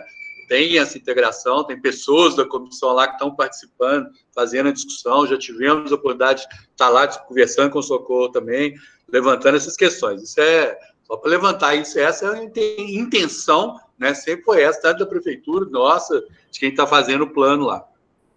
A questão da frota metropolitana é exatamente por isso que a gente tem que fazer as pesquisas, entender daquela frota que está lá em Sarandi e Paissandu, quem é que vem todos os dias, ou uma vez por semana, 2 vezes por semana, para cá. Então, por isso que a gente tem que fazer essas pesquisas para ir fazer. Realmente não faz sentido a gente pensar a cidade sem pensar o resto. Mas podemos levantar só a frota lá também, incluir aqui, para estar complementando essa informação aí. Agora, o que a Ana Luz levantou, essa questão da idade, assim, eu nunca vi nenhuma cidade do Brasil, trabalhando em 5 regiões do Brasil, contrato de 40 anos. Contrato de 40 anos é contrato para você ter investimento de petróleo no fundo do mar, né, coisas enormes. Aqui nós estamos falando do investimento de um ônibus que dura 10 anos, mas depois de 10 anos ele tem que comprar outro. Então não tem nenhum sentido esse tempo total lá. E mais absurdo ainda, só para fazer uma brincadeira, eles têm contrato de 40 anos, mas dá um prejuízo em 1, 2, 3 meses, já entra com a ação na justiça, querendo que a prefeitura indenize, porque o contrato está negativo. Mas se ele tem um contrato de longo prazo de 40, ele tinha que pensar, né, a rentabilidade ao longo de 40 anos, não é ao longo de 1, 2, 3 meses. Né? Então, isso é complicado. Como é que nós vamos fazer? Avaliar todas as alternativas legais que existem de formas de quebrar isso, sugerir, incluir no plano essas questões, o que pode, o que não pode, o que tem que ser feito com ele, com a empresa que está aí, porque já tem um contrato, o que é possível fazer com outras coisas. Tudo isso está incluindo no trabalho, repensar essas alternativas, inclusive a questão, né, voltando a insistir, que é a questão importante, que é o acesso econômico ao sistema de transporte. Como fazer esse acesso de forma que permita que todo mundo tenha acesso a tudo que a cidade oferece, independente da sua capacidade de recurso. Vamos passar a palavra para a Elise. Bom, acho que para mim só sobrou falar da licitação. Realmente a gente foi bem ousado assim, fazendo aquele termo de referência, porque até então na prefeitura, eu pelo menos não tenho conhecimento de nenhuma licitação que tenha sido feita dessa forma. A gente colocou 70% para técnica e 30% para preço. E aí na técnica a gente fez umas tabelas colocando toda a equipe que nós queríamos que o plano fosse composição do plano, e fomos colocando notas para a qualificação técnica dessa equipe. Então, se tivesse feito plano de cidade até 100 mil habitantes, era uma nota, cidade com mais de 100 mil habitantes era outra nota, cidade de 1 milhão de habitantes era outra nota, e assim a gente conseguiu, então, esses pesos, né? E aí, no final, a gente cruzou e ainda conseguiu um valor bem abaixo do que a gente tinha colocado no edital de licitação. Então, acho que foi bastante interessante. Muito bom. Então, agora vamos passar a palavra para a Emeline, só para que ela ligue a câmera, e depois a Isabela.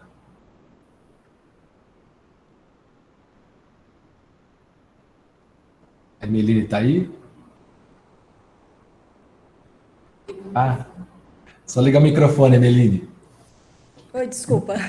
Boa noite, pessoal. Eu parabenizo o IAB pela iniciativa de fazer essa reunião e também o IPLAN. E a minha pergunta bem específica é em relação aos lotes que são situados abaixo da via paisagística, né?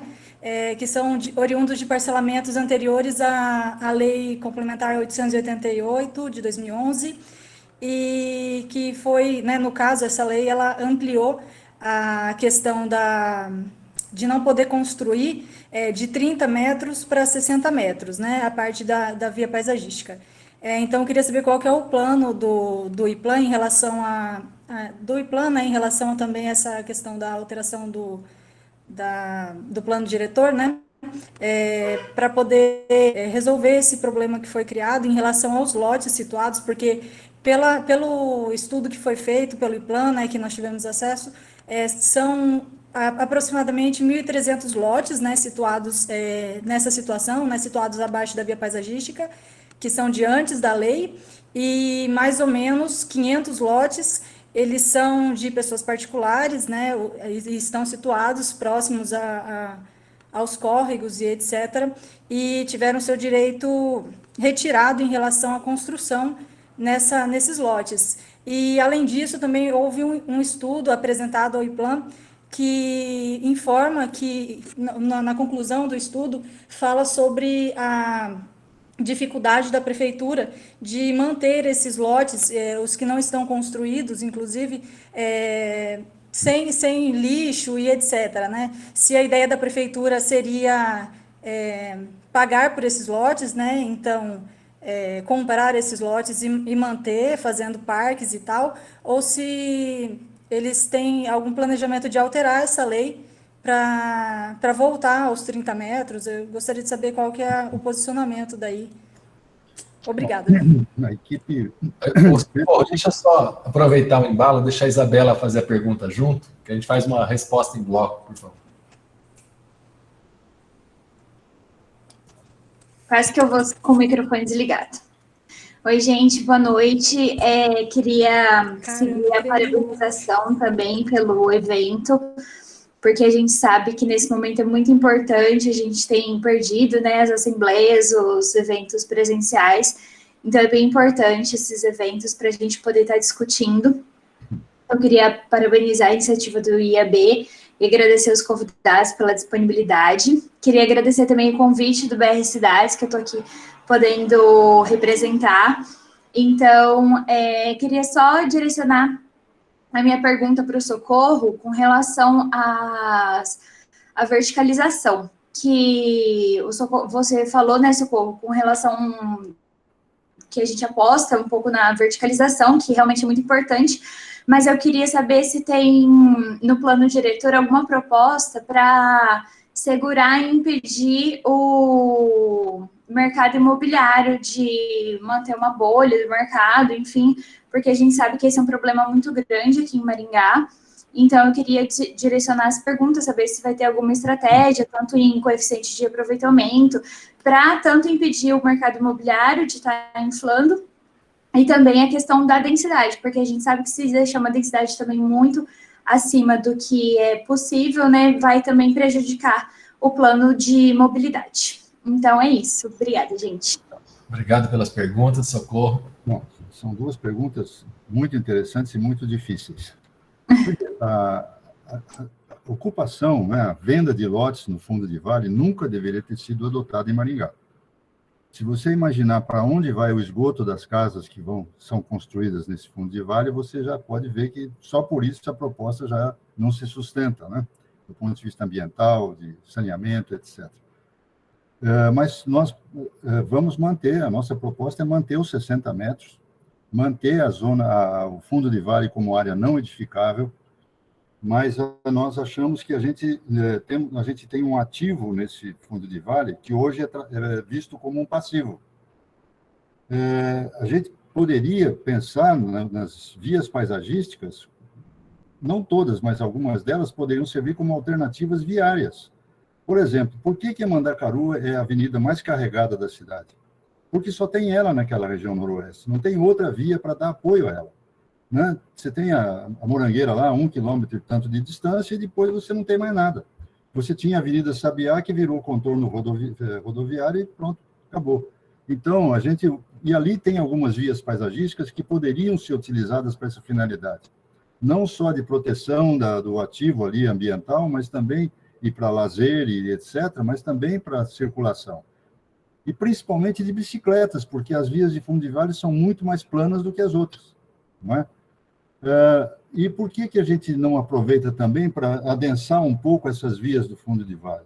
Você tem na frente da via paisagística um jardim, um parque de 120 metros de largura, reflorestado, né? E com área verde e tudo mais. Então, é questão de você transformar isso que hoje é visto como um estorvo na cidade e transformar isso num ativo valioso, que de fato ele é. Não é? Felizmente, a gente ainda manteve muita coisa dessas áreas de fundos de vale sem ocupação. Ainda dá para você pensar em parques lineares, por exemplo.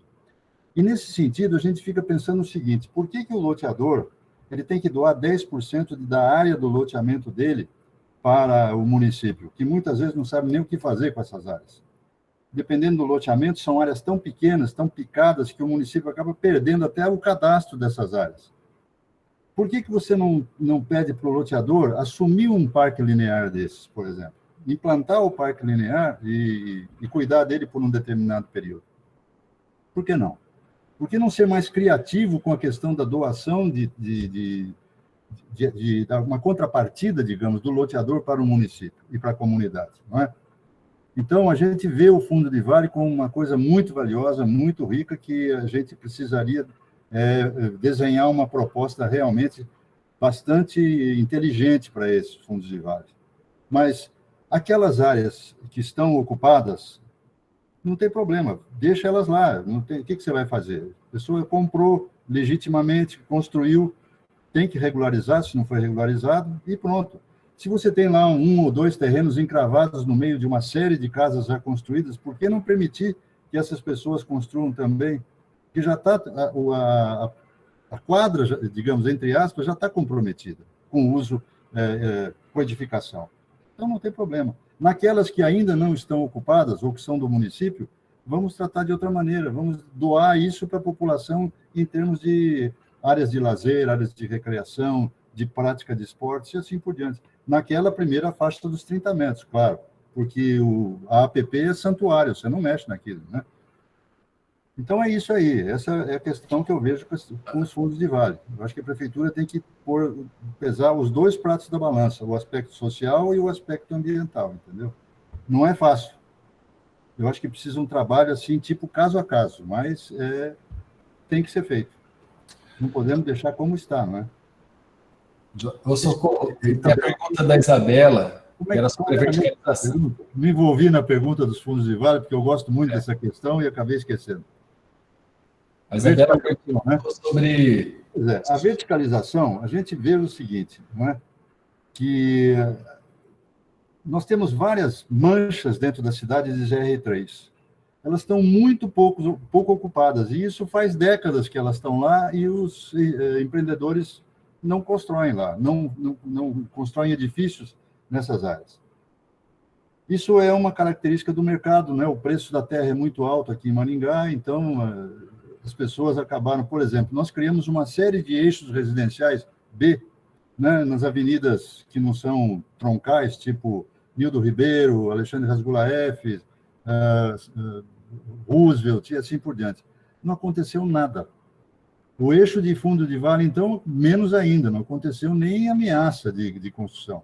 Você vai dizer, mas é o pilotis, que o empreendedor não se interessa, mas não é só o pilotis.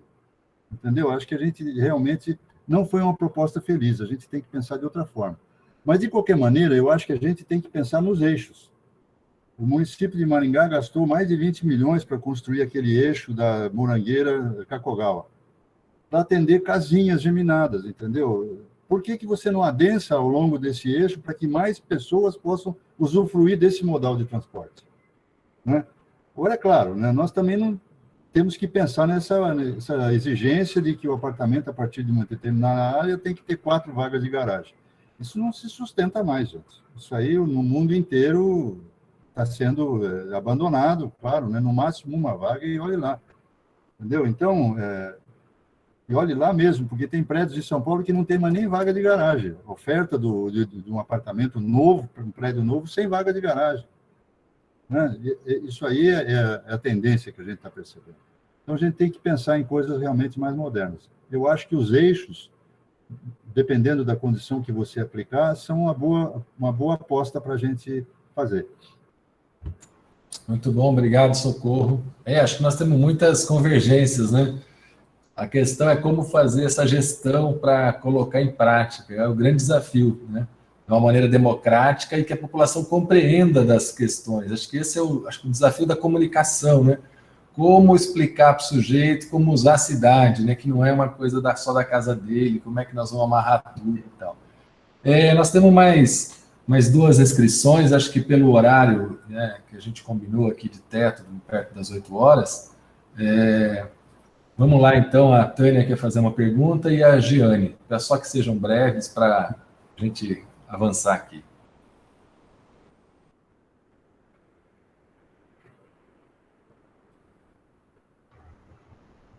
Obrigada. Eu gostaria de traçar uma reflexão e depois ouvir o comentário dos nossos 3 convidados, o Socorro, o Ricardo e a Elise. Pelos planos diretores que nós temos visto e que são implantados com muita propriedade nas cidades, há uma conexão imprescindível estabelecida entre as diretrizes do plano diretor e necessariamente a questão da mobilidade. São direitos constitucionais de ir e vir, os cidadãos precisam ter assegurado esse direito e a cidade tem que ser fluida nessa direção. O planejamento de uma cidade, ele muitas vezes é pautado pela qualidade de vida dos seus habitantes, sobremaneira, mas sobretudo por uma hipótese de cidade que se queira concretizar. Então, se constrói essa hipótese de cidade e se busca, através de todos esses instrumentos que são previstos, tanto no plano diretor quanto no plano de mobilidade, a concretização, né, a efetivação dessas hipóteses. Eu compreendi perfeitamente que a pandemia, nesse momento, talvez tenha sido impeditivo de fazer com que a convergência de ambos planos se efetivasse. Mas, por exemplo, os eixos mais significativos de uma cidade talvez ganharem algum adensamento, ganharem mais pessoas vivendo ali.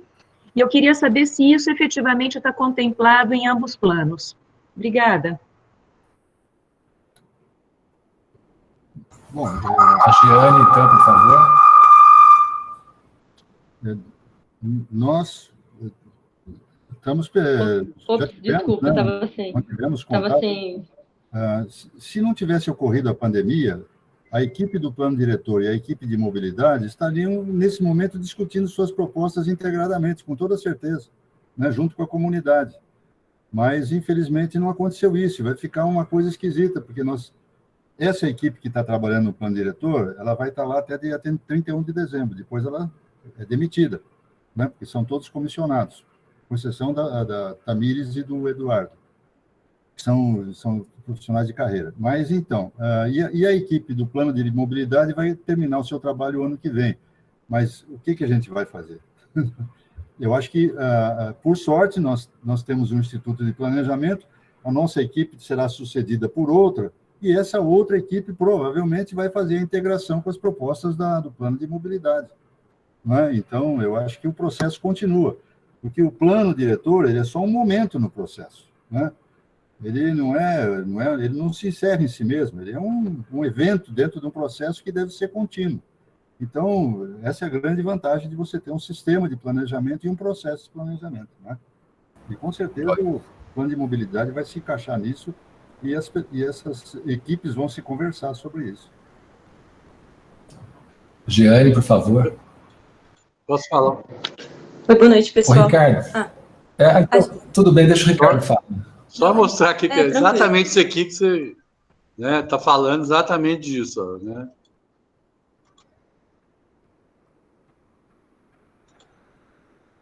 Que é o modelo de Curitiba que vocês têm aí, que vocês conhecem bem, que está lá, né? A lógica lá de você ter, né, essa lógica do adensamento ao longo do corredor, né? Certamente que a gente está prevendo isso deve acontecer, isso vai estar trabalhando, pensando coisas desse tipo aí. O plano tem algumas ideias sobre isso que eu já vi.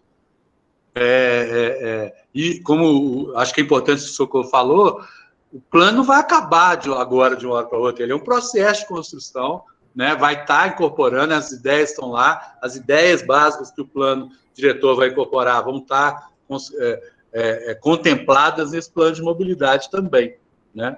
E com certeza essa lógica do transporte orientando o crescimento, né?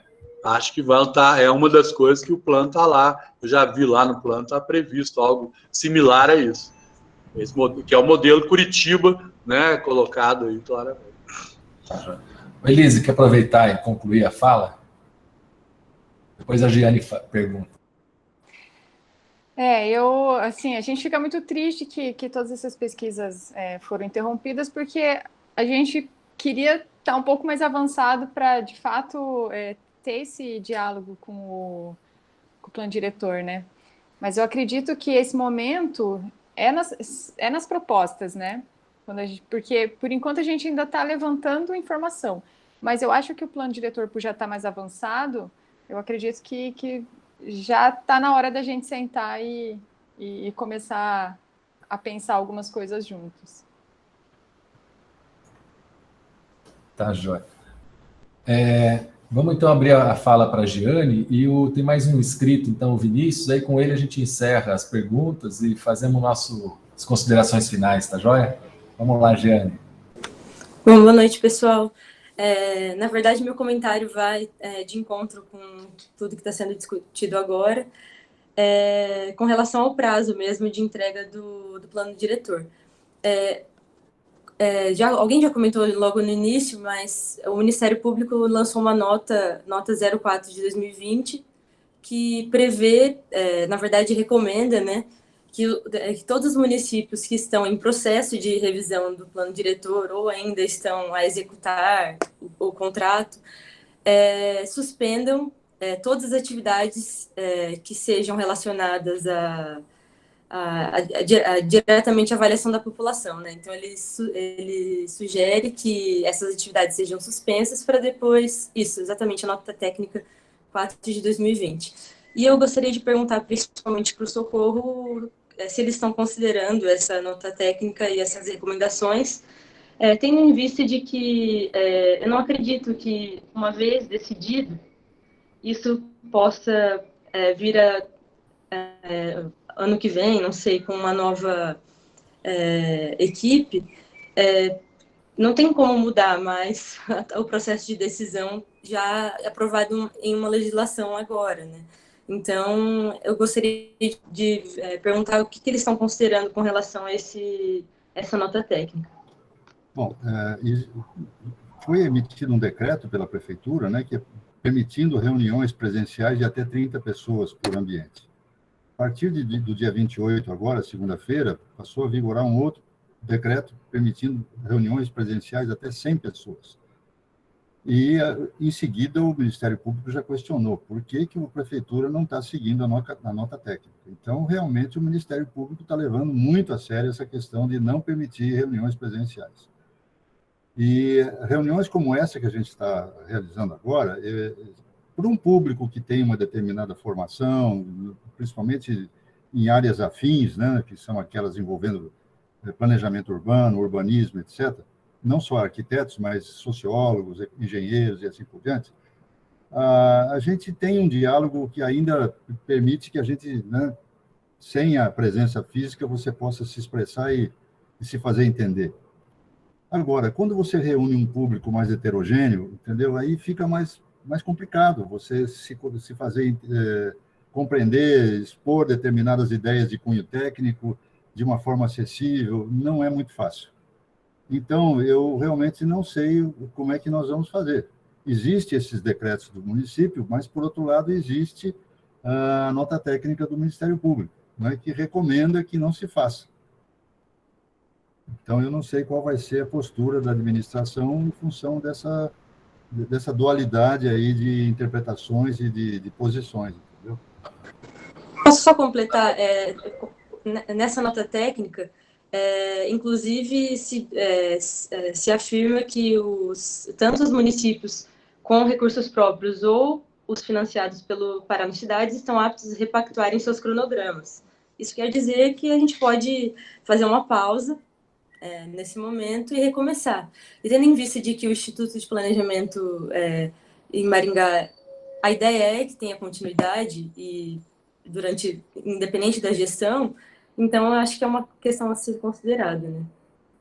Pois é, mas essa mesma nota técnica diz o seguinte: os municípios que contrataram equipes particulares para realizar a revisão dos seus planos diretores ou de mobilidade, ou seja, do que for, elas devem pausar esses trabalhos.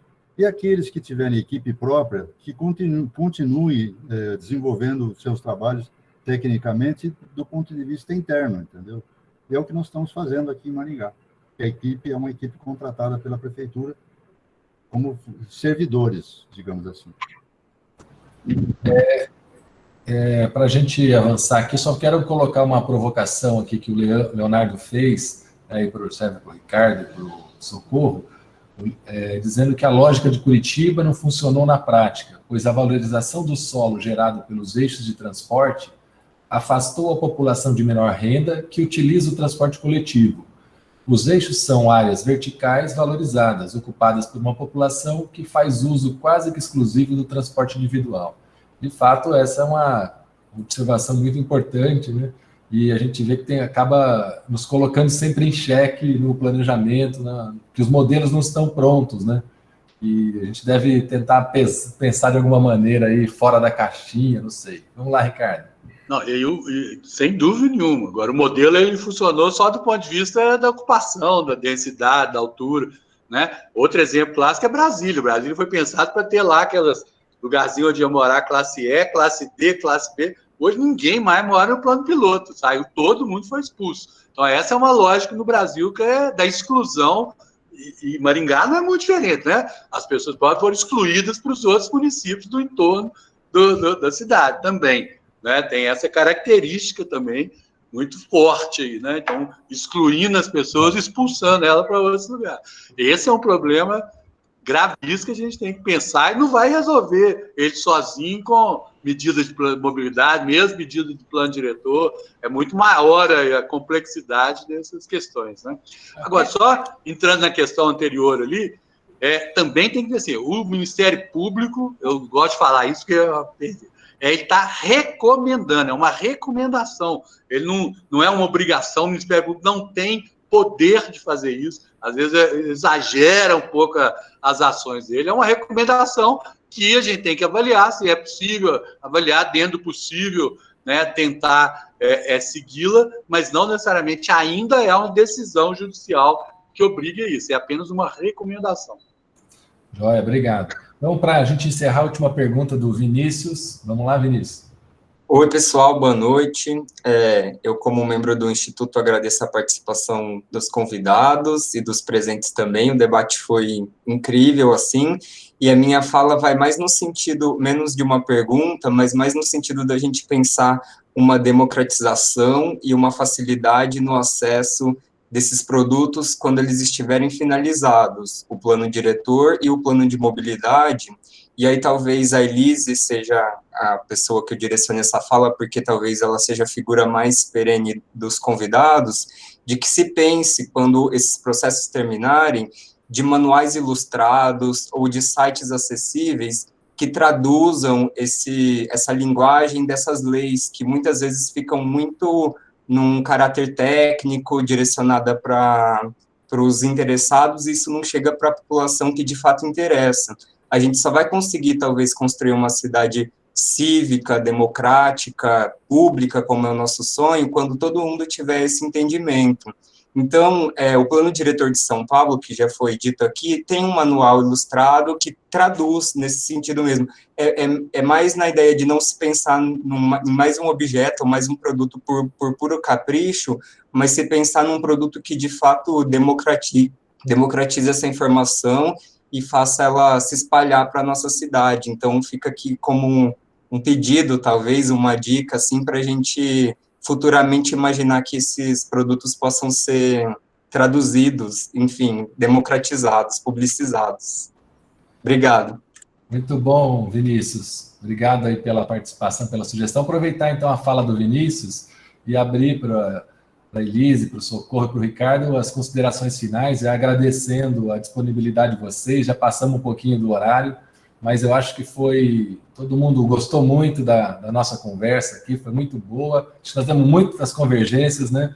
E a questão é como comunicar, né? Como comunicar com o outro, como criar esses manuais, né? Como que nós vamos divulgar. Então, nós aqui, através do IAB, temos dado a nossa pequena colaboração, mas eu acho que precisamos falar para mais gente, né? Para os que não são iguais, né? Não só para os arquitetos. Então, acho que essa é uma ótima observação do Vinícius. Então, Socorro com a palavra aí, à vontade, suas considerações. Não, eu queria agradecer o IAB, né, por essa iniciativa, acho que é muito boa, acho que foi uma oportunidade realmente muito útil da gente discutir coisas que são problemas, assim, candentes, né, questões super atuais que a gente verifica no processo de desenvolvimento do município e da cidade, que a gente está se embrenhando nessa floresta aí, né? E ainda estamos começando a conhecer as árvores, né? Ainda não conseguimos enxergar toda a floresta, mas estamos no caminho certo, eu acredito. E discutindo com a comunidade, discutindo com a comunidade técnica e acadêmica, inclusive, a gente vai cada vez mais aclarando as nossas ideias e vamos, com certeza, chegar a um bom resultado. Vou falar aqui, depois a Elise fecha. Assim, também agradecer ao IAB, acho que foi excelente o debate, foi muito bom para o trabalho que a gente vai estar realizando. Garantir que esse vai ser um trabalho integrado com o plano diretor, né, com as equipes da prefeitura, com as comissões que vão ter, ouvir a sociedade, né, através das audiências, das oficinas, das comissões que vão estar sendo formadas, né, com certeza. E destacar a importância que o Vinícius falou agora da gestão democrática e do controle popular, do controle social, do controle da cidade como um todo, da comunidade como um todo, sobre os processos que vão estar acontecendo. E tão importante quanto isso também é a gestão pública qualificada para fazer que aquele lei, aquele plano não fique uma coisa a enfiar na gaveta para interesse de alguns, mas que seja algo que possa ser implantado para a cidade, para melhorar a qualidade de vida de Maringá. Então, por isso que a preocupação, né, quando fizeram termos de referência, está previsto, por exemplo, treinamentos que a gente vai fazer com a equipe permanente da Secretaria de Mobilidade para como que ele vai conduzir, implantar aquele plano e acompanhar o funcionamento desse plano ao longo do tempo, né? Isso é fundamental também. Obrigado a todos aí. Vou pegar a deixa do Ricardo, é uma coisa que eu ia comentar também. A gente tem muita preocupação com isso, em conseguir alimentar um sistema de dados que a gente vai conseguir gerar no plano, né? A gente, como técnicos, poder continuar alimentando esse sistema para poder continuar gerando dados. Isso é uma coisa que a gente até colocou no termo e a gente espera conseguir isso para poder levar isso para frente, né? E agradecer ao IAB pelo convite, por essa oportunidade, eu achei super bacana. E acho que todas as contribuições, né?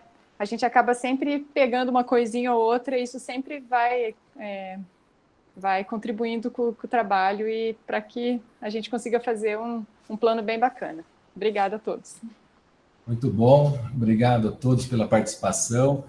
Nós como pelo IAB estamos nos preparando para fazer um documento, né, com as ideias sobre a cidade, essas questões que a gente colocou aqui, que são conhecidas, para entregar e marcar uma conversa assim com todos os candidatos a prefeito, né, para mostrar e pedir a cobrança de um compromisso que o Instituto de Planejamento continue existindo, né, que os planos que estão sendo discutidos sejam cada vez mais transparentes e abertos para todos. Então, nós temos esse compromisso, vamos trabalhar para isso, que precisamos insistir, né? Vamos respeitar as regras, a cidade é para todos, e cada um colabora um pouco, né? Então, agora não dá para esperar que chegue um outro prefeito sem saber o que está acontecendo e esparrama todo o jogo novamente. Então, precisamos avançar, né, coletivamente, e é isso. Então, obrigado a presença de todos novamente, a Vandinês, nossa presidente, né, aos colegas, aí tivemos a presença aqui também do nosso vice-reitor, do Ricardo, né, os outros demais colegas da arquitetos e não arquitetos, a Ana. Então, Socorro, novamente obrigado, Elise, Ricardo Mendanha, prazer em conhecê-lo aí, e muito obrigado. Boa noite a todos.